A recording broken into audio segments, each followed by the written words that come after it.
Assalamualaikum warahmatullahi wabarakatuh. Alhamdulillah, nahmaduhu wa nasta'inuhu wa nastaghfiruh wa na'udzubillah min syururi anfusina wa sayyiati a'malina may yahdihillah fala mudhillalah wa may yudlil fala hadiyalah. Asyhadu an la ilaha illallah wahdahu la syarikalah wa asyhadu anna Muhammadan abduhu wa rasuluh. Ya ayyuhalladzina amanu ittaqullaha haqqa tuqatih wa la tamutunna illa wa antum muslimun wa ba'du. Para pemerhati roja kaum muslimin dan muslimat yang dimuliakan Allah, alhamdulillah pada kesempatan siang ini kita kembali bertemu masih melanjutkan pembahasan yang kita angkat dari buku Talbis Iblis tulisan Ibnul Jauzi. Kita sampai pada talbis iblis terhadap para sufi berkaitan dengan sikap mereka terhadap kitab, yaitu penyalinan dan penulisan ilmu. Penulis yaitu Ibnu Jauzi rahimahullah mengatakan, ketahuilah bahwa para sahabat telah menulis perkataan atau sabda-sabda, tingkah laku, ya, dan perbuatan-perbuatan sifat-sifat Rasulullah Sallallahu Alaihi Wasallam. Dan syariat Islam itu dikumpulkan dari riwayat para sahabat, ya, satu dan yang lain. Nabi mengatakan dalam sebuah hadis yang sahih diriwayatkan oleh Bukhari dari Ibnu Amr, "Ballighu anni, sampaikanlah dariku, naddarallahu imra'an sami'a maqalati fawa'aha fa'addaha kama sami'aha." Semoga Allah membuat berseri wajah seseorang yang mendengar perkataanku, kemudian dia memahaminya, kemudian dia menyampaikannya sebagaimana dia mendengarnya, bagaimana yang dia dengar. Kedua hadis ini menganjurkan kita untuk menyampaikan dari Nabi Sallallahu Alaihi Wasallam berupa hadis-hadis beliau. Ya, maka para sahabat menulis apa yang dikatakan Nabi, mencatat apa yang disabdakan Nabi, dan bahkan mereka mencatat apa yang mereka saksikan dari Nabi Sallallahu Alaihi Wasallam. Di samping itu, mereka juga menghafal. Ya, mereka merekam dengan hafalan mereka apa yang mereka dengar, apa yang mereka saksikan dari Nabi Sallallahu Alaihi Wasallam, dan menyampaikan hadis sesuai dengan apa yang didengar. Ya, hampir tidak bisa dilakukan kecuali dengan membaca dari tulisan. Sebab menyampaikannya melalui hafalan terkadang lupa, karena tidak semua orang memiliki kekuatan hafalan yang sama. Maka salah satu periwayatan hadis adalah dengan kitabah, yaitu periwayatan melalui tulisan, ya. Nah, dan itu yang dilakukan oleh para ulama terdahulu, para imam. Mereka menyalin hadis-hadis Nabi Sallallahu Alaihi Wasallam. Ketika Ahmad ibn Hanbal rahimahullah sedang menyampaikan hadis, seseorang minta kepadanya, diktikanlah hadis itu untuk kami dari hafalanmu. Imam Ahmad menjawab, tidak dari hafalanku, melainkan dari kitab, yaitu dari tulisan. Jadi beliau membacakan apa yang tertulis, ya, dari catatan-catatan hadis. Ya, nah demikian. Nah itu ya Imam Ahmad, ya, yang kita kenal ya dengan kekuatan hafalannya. Ya, beliau menghafal ratusan ribu, bahkan disebutkan beliau menghafal 1 juta hadis. Tapi beliau di dalam periwayatan hadis kadangkala juga bersandar dengan apa yang tertulis, ya, apa yang ditulis, dicatat, ya. Nah demikian. Ali Ibnul Madini mengatakan, guruku yaitu Imam Ahmad bin Hambal menyuruhku agar menyampaikan hadis melalui kitab, yaitu membacakannya dari tulisan, yaitu riwayat dengan kitabah. Dan para sahabat Nabi telah meriwayatkan sunnah, lalu sunnah itu diterima oleh para tabi'in, kemudian para ahli hadis menempuh perjalanan jauh ke timur maupun ke barat untuk mendengarkan hadis dari berbagai sumber, kemudian mereka mensahkan yang sahih dan mendaifkan yang tidak sahih, yaitu memilah mengkodifikasi hadis, mana yang sahih dan mana yang tidak sahih, mengkritik dan merekomendasikan para perawi-perawi hadis atau yang dikenal dengan sebutan ilmu jarah dan ta'dil, yaitu menimbang para periwayat-periwayat hadis ini, karena diriwayatkan dari orang ke orang, dari generasi ke generasi, maka perlu diketahui keadaan para perawi-perawi hadis ini, Nah demikian. Nah itu yang dikenal dengan sebutan ilmu jarh dan ta'dil. Itu salah satu cabang dari ilmu hadis. Bahkan ini adalah ilmu yang sangat penting untuk menimbang dan menilai status sebuah hadis sahih atau tidak sahih. Demikianlah Allah Subhanahu wa taala menjaga agama ini, sehingga terpelihara dari jamahan orang-orang yang mungkin punya niat buruk ataupun tujuan yang buruk terhadap Islam, terhadap syariat yang terakhir ini. Sehingga tidak ada celah bagi para zindik atau orang-orang yang berusaha untuk merusak syariat, melakukan pemalsuan terhadap hadis-hadis Nabi Sallallahu Alaihi Wasallam. Sehingga para ulama bisa membedakan mana hadis yang sahih dan mana hadis yang tidak sahih dengan kaedah-kaedah ilmu hadis. Mulai dari ilmu mustalahnya, itu adalah yang paling dasar, kemudian ilmu diroyahnya, kemudian ilmu jarah dan ta'dilnya, sehingga kita bisa menentukan status sebuah hadis sahih atau tidak sahih. Nah demikian. Jadi ilmu hadis ada yang riwayatan, ada yang diroyatan, ada yang mengupas sanad, ada juga yang mengupas matan, semua ditimbang dari berbagai sisi, karena ada hadis yang mungkin secara sanad dia sahih tapi ternyata matannya syadz misalnya, nah maka dia tertolak. Dari matan kadang-kadang kita dapat tahu kekeliruan dari para perawi. Nah demikian misalnya ada kata yang terbalik, ada susunan kata yang terbalik, takhir dan takdim, dan lain sebagainya. Nah, itu semua tertuang dalam ilmu hadis. Wallahu a'lam bishawab.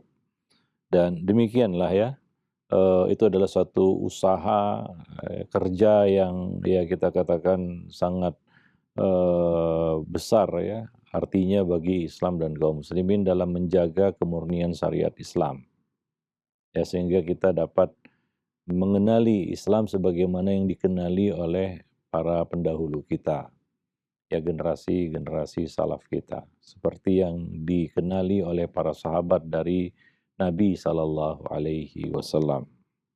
Kalau tidak, mungkin kita akan salah mengerti tentang syariat dan kita tidak akan dapat menerjemahkan syariat ini, seperti yang dikehendaki Nabi Sallallahu Alaihi Wasallam, seperti yang dipahami Nabi Sallallahu Alaihi Wasallam.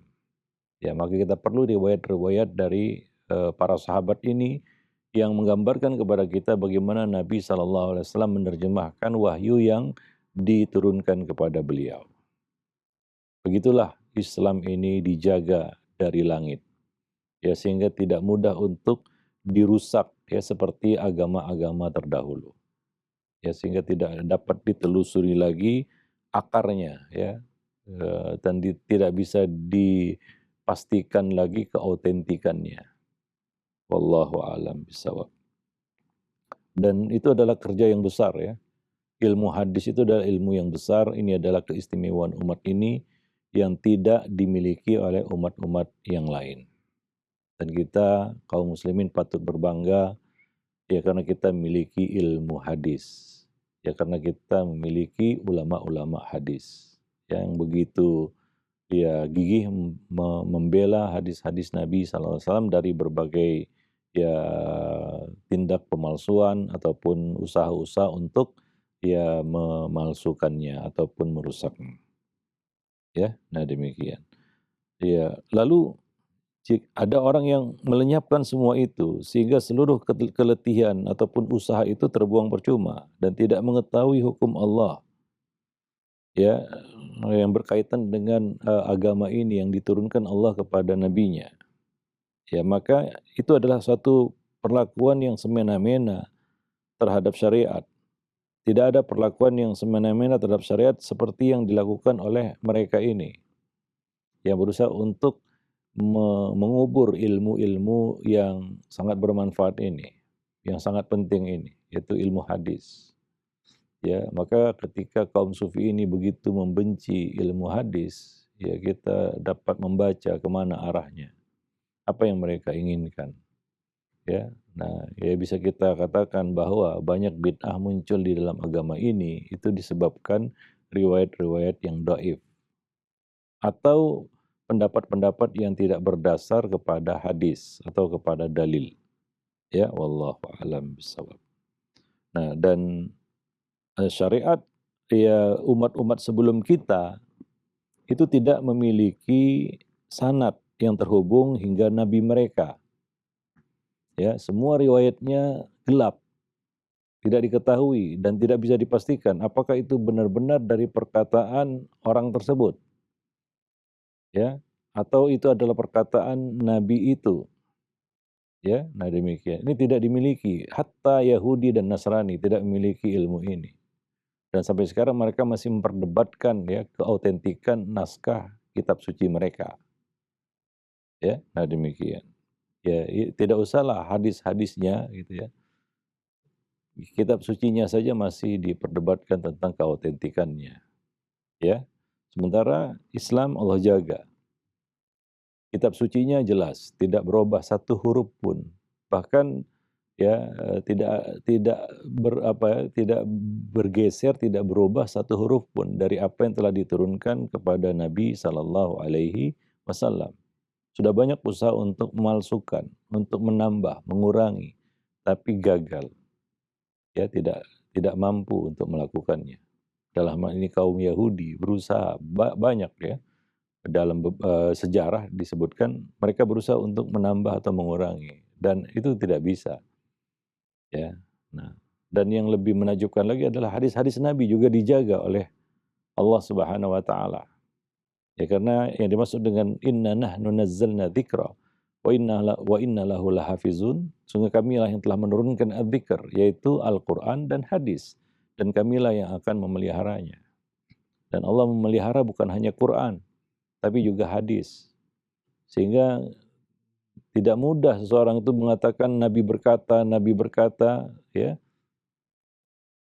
menisbatkan sesuatu kepada Nabi, tapi enggak jelas. Ya, itu akan ketahuan. Ya, dengan ilmu hadis yang telah dibuat oleh para ulama, terutama ulama-ulama hadis. Begitu besar jasa mereka. Ya, maka sungguh sangat buruk ya siapa saja yang berusaha untuk menihilkan atau ya kita katakan menghapus semua yang telah dibuat oleh para ulama-ulama hadis ini. Bahkan bisa dikatakan itu adalah kejahatan terhadap syariat. Ya. Karena untuk menyusun ilmu sedetil itu ya tentunya tidak bisa dilakukan oleh satu orang. Ini adalah kerja karya dari generasi ke generasi. Para ulama hadis dari generasi ke generasi. Ya, mereka terus menyempurnakan ilmu hadis ini sehingga ya sampai pada tahapan ya mereka bisa membedakan antara hadis sahih dan hadis yang tidak sahih. Ya, maka di dalam Islam dikenal ada kitab yang paling sahih setelah kitabullah, yaitu Sahih Bukhari, kemudian Sahih Muslim, yang memastikan bahwa semua hadis yang dicantumkan di dalam buku mereka tersebut adalah hadis yang sahih.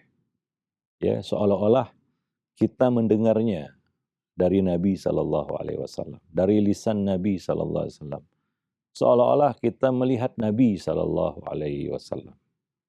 Ya, melihat Nabi, walaupun kita tidak melihat, tapi kita melihat melalui riwayat. Walaupun tidak ada yang merekam, tapi mereka merekamnya melalui riwayat-riwayat ini yang sampai kepada kita. Itulah hadis Nabi Shallallahu Alaihi Wasallam. Ketika Nabi mengatakan, "Sallu kama ra'aitumuni usolli," salatlah kamu sebagaimana kamu lihat aku mengerjakannya.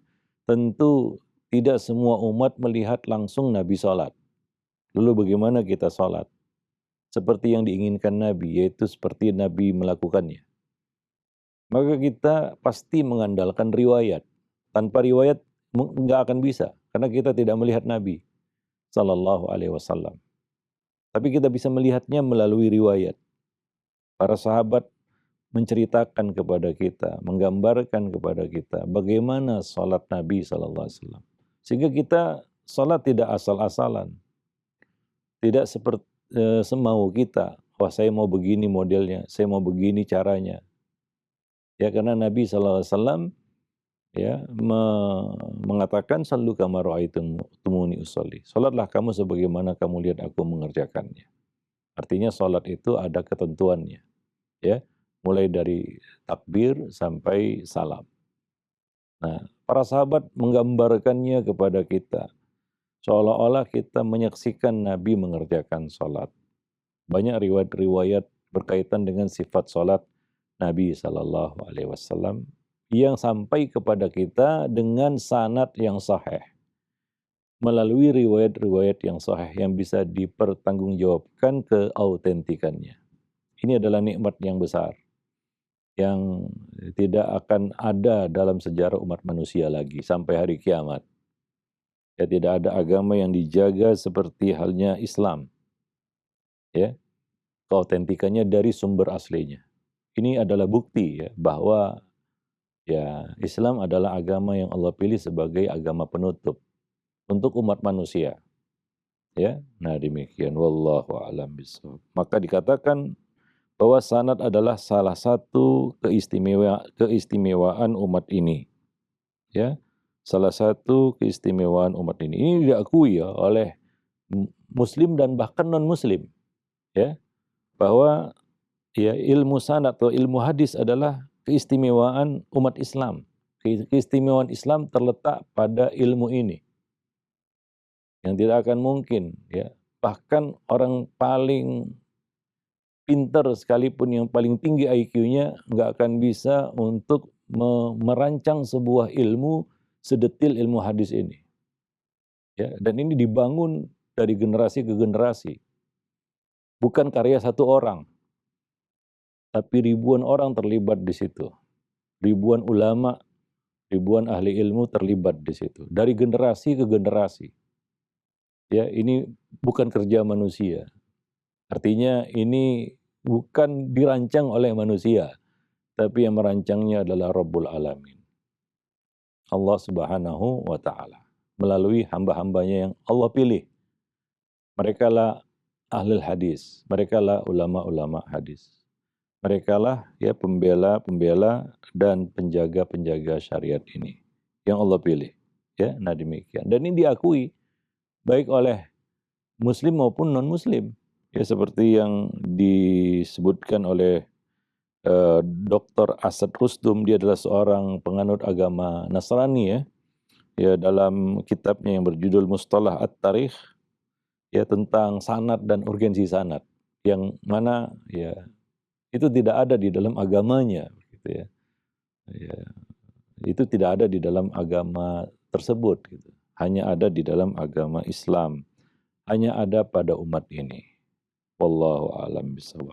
Ya, maka sungguh sangat buruk ya, jahat orang-orang yang berusaha untuk mengubur ilmu hadis atau menihilkannya, atau memandangnya sebelah mata, atau menganggapnya tidak penting.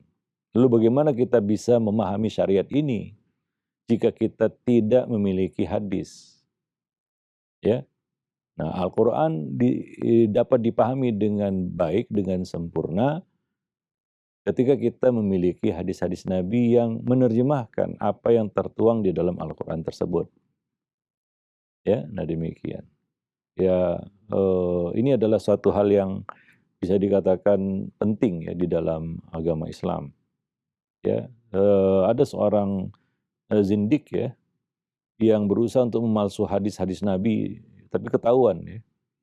Maka dia pun dihukum mati ya oleh khalifah. Dia bernama Abdul Karim bin Abil Auja'. Dia memalsu ribuan hadis. Ya, ketika akan dieksekusi dia mengaku telah memalsu lebih dari 4.000 hadis. Dia bolak-balik, yang halal jadi haram, yang haram jadi halal. Bisa kita bayangkan ya. Ya, itu sama dengan satu kitab Sahih Bukhari ya. Tanpa pengulangan itu lebih kurang 4.000-an hadis. Satu kitab Sahih Bukhari, dia buat hadis, dia bolak-balik gitu. Ya, dia kacau. Yang halal jadi haram, yang haram jadi halal. Ya, yang ada diadakan, yang tidak ada diadakan. Yang ada ditiadakan, yang tidak ada diadakan. Yang halal disebut haram, yang haram disebut halal. Apabila hadis-hadis ini, ribuan hadis ini tersebar di tengah-tengah kaum muslimin, mungkin Islam yang kita amalkan dan kita pahami sekarang berbeda 180 derajat dengan apa yang diamalkan dan dipahami oleh Nabi dan para sahabat. Karena kita nggak tahu. Ya, maka ini sangat penting di dalam agama ini. Ilmu hadis ini, ilmu sanad ini. Ya. Nah, demikian. Ya, jika tidak, gimana kita bisa mengetahui dengan benar syariat ini? Ya, bagaimana kita bisa melaksanakan sholat misalnya? Perincian sholat tidak disebutkan di dalam Al-Quran. Belum lagi taharahnya. Bagaimana kita bisa menyempurnakan taharah? Ya, bagaimana kita bisa bersuci dari hadas? Bagaimana kita tahu apa itu hadas, apa itu najis, apa itu syarat-syarat sah sholat? Ya, dan perincian-perincian lainnya di dalam agama. Gak akan mungkin agama bisa diamalkan tanpa hadis. Dan hadis ini ya masalahnya adalah apakah kita bisa memastikan kesahihannya? Karena beredar banyak hadis. Ya. Nah, maka apa yang dilakukan oleh ulama hadis ini betul-betul suatu hal yang sangat luar biasa. Ya, kita sangat berhutang budi terhadap mereka atau berhutang jasa terhadap mereka. Ulama-ulama hadis ini. Ya, yang patut kita jaga ya ilmu tersebut. Karena ini adalah warisan mereka. Wallahu a'lam bishawab. Ya, sampai hari ini ya banyak ulama-ulama yang memang concern fokus di dalam ilmu hadis. Ya, sebut saja yang terakhir ya kita kenal Syekh Muhammad Nasruddin Al-Albani ya. Beliau menghidupkan kembali ilmu hadis yang hampir dan nyaris dilupakan. Dan ini akan tetap terjaga sampai hari kiamat. Ya, nah demikian. Wallahu a'lam bishawab. Ya, sehingga nanti ada seorang yang bertemu Dajjal, dia berkata kepada Dajjal, aku tahu engkau adalah apa yang telah dikabarkan Nabi di dalam hadis. Ini nggak tahu ya kapan munculnya Dajjal, ini pasti di akhir zaman pastinya. Tapi orang ini mengenali Dajjal dari apa yang ia tahu dari hadis Nabi. Mungkin yang dia baca dari hadis-hadis Nabi. Yang dia baca mungkin dalam Sahih Bukhari, dalam Sahih Muslim. Sehingga dia mengenali kamu adalah Dajjal seperti yang dikabarkan Nabi SAW dalam hadis beliau. Nah, demikian para pemerhati roja kaum muslimin dan muslimat yang dimuliakan Allah. Ya. Nah, diriwayatkan kepada kami dari Ahmad ibn Hanbal bahwa meski telah berkelana ke belahan timur dan barat untuk mencari hadis, ketika ia bertanya kepada putranya, ya, yaitu Abdullah bin Ahmad bin Hambal, "Apa yang kamu tulis dari si fulan?" Maka putranya menyampaikan kepadanya bahwa Nabi SAW pergi untuk melaksanakan sholat Id pada hari Id melalui satu jalan dan kembali ke rumah melalui jalan yang lain, jalan yang berbeda. Ini hadis ya, Sahih riwayat Bukhari dari Jabir bin Abdullah. Ini salah satu sunnah Id ya. Kita pergi dari satu jalan dan pulang dari jalan yang lain. Ya, salah satu hikmahnya adalah untuk menyebarkan syiar Idul Fitri atau Idul Adha. Ya, itu adalah hari besar kaum muslimin. Maka untuk menyebarkan syiarnya, ya salah satu hikmahnya adalah kita diperintahkan, dianjurkan untuk melewati jalan yang berbeda saat pergi dan pulang. Ya, nah demikian. Nah, mendengar jawaban itu Imam Ahmad berkata, ya, "Inna lillah, ada satu sunnah Rasulullah yang belum sampai kepadaku." Ya, jadi beliau baru tahu ya riwayat itu dari putra beliau yaitu Abdullah bin Ahmad bin Hambal. Ada riwayat tersebut ya yang ia dapat dari ulama-ulama hadis di belahan bumi yang lainnya, di timur atau di barat. Ya, nah demikian. Ya, bahwa ada hadis yang menjelaskan ya bahwa Nabi berangkat dan pulang saat mengerjakan sholat Id dari jalan yang berbeda. Ya, beliau menganggap musibah, nggak tahu hadis itu musibah. Maka beliau berkata, "Inna lillah." Ya, ada satu sunnah Nabi yang belum sampai kepadaku dan baru aku tahu sekarang. Begitulah mereka memandang ya ketidaktahuan mereka terhadap hadis itu satu musibah. Dan maka mereka berusaha untuk mengumpulkan, menyaring ya hadis-hadis Nabi Shallallahu Alaihi Wasallam. Dan itu adalah perbendaharaan yang paling berharga bagi mereka. Hingga kita kenal ya, kita tahu dalam satu riwayat bahwa ada seorang ulama itu berkelana sampai berbulan-bulan untuk mengejar satu hadis yang belum beliau dengar. Begitu antusias mereka di dalam mengejar ataupun mendapatkan ya riwayat-riwayat Nabi Sallallahu Alaihi Wasallam dari Nabi Sallallahu Alaihi Wasallam. Ya, nah demikian. Jadi Imam Ahmad masih berkata seperti itu, meski beliau telah menulis dan mengumpulkan begitu banyak hadis. Ya, lalu bagaimanakah dengan seorang yang tidak menulis hadis? Bagaimana pula dengan orang yang telah menulis hadis kemudian dia membakar, menghapus, membuang tulisan itu? Ya, nah sudah ditulis dan disodorkan kepadanya dia justru malah membuangnya. Ya, atau orang yang memang sama sekali tidak menulis hadis tersebut atau mengacuhkannya, mengabaikannya.